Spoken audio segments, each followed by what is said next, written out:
We are building the Lego Harry Potter Fawkes Dumbledore's Phoenix set today, 76394. This set was released in 2021. I'm sure it looks quite familiar to a lot of people because there is a very obvious resemblance to the earlier Hedwig set. Almost exact same size and structure. The set is made up with 597 pieces and one minifigure, which is of course Dumbledore. This is retailed at 70 Australian dollars, also the same price as the Hedwig set. If you like my videos, please don't forget to click the like button below and subscribe to my channel. Let's now open the box and see what it looks like inside. This set is made up with 4 bags of bricks separated into 4 different building stages and 1 instructions book. 597 pieces is not a huge set, so I will be presenting the speed build part of the video in ASMR mode. After that, we can have a look at the decals together. Let's build!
This is our completed Lego Harry Potter Fawkes Dumbledore's Phoenix set.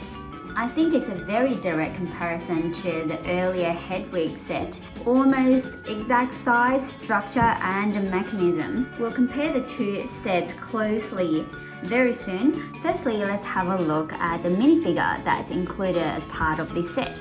We've got a very nice looking Dumbledore minifigure with the super long beard that's covering most of the pattern on his torso.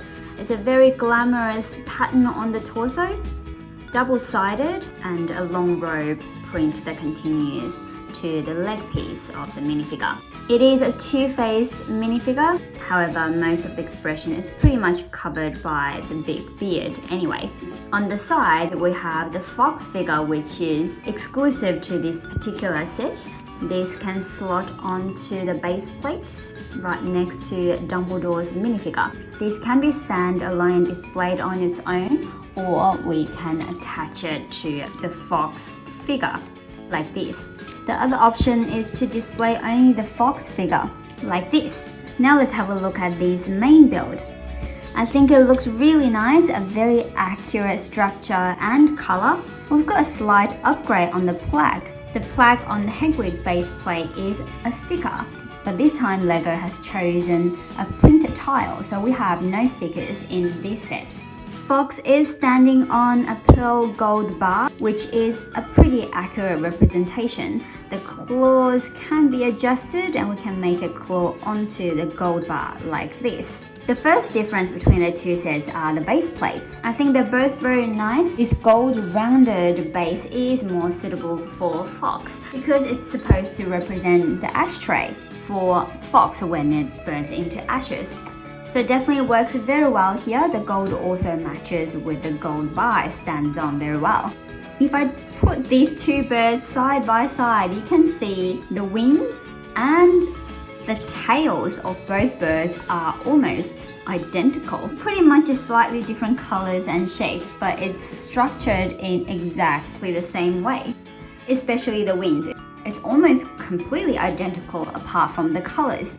We've connected it using some technique elements such as the pins and axles. The end of the wings are pretty adjustable. You can pretty much turn them into the angle you want. The feathers on the tails are also adjustable. We've got the outer two feathers that can be adjusted sideways, and these two feathers can be adjusted up and down.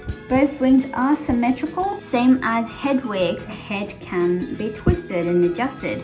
Fawkes also has a neck piece. I guess if you turn it around, you can also have Fawkes facing down like this. I do prefer the upright position there. I think it looks a bit better. We've got some nice details on the head. You can see the orange claw pieces here making up the eyebrows, and we've got some dark red and red feather pieces. From the back of the build, it's quite an exposed technique mechanism you can see. I don't think it's a huge issue, it might bother some people, but this is the highlight of this set, is this mechanism here. If we turn the handles, we've got this beautiful movement with the wings. It's a very smooth, beautiful flap. I guess you can keep the wing in a particular angle as you wish, such as this open flying posture. This is the same mechanism as the Hedwig set. I was also amazed by this movement at the time when I built this particular set. If you have the Hedwig set, definitely need the Fawkes set to complete the scene. They just belong together. I was actually hesitant about getting this set when it was first released, but now I've built it and placed it next to Hedwig. I think it's definitely a must-have.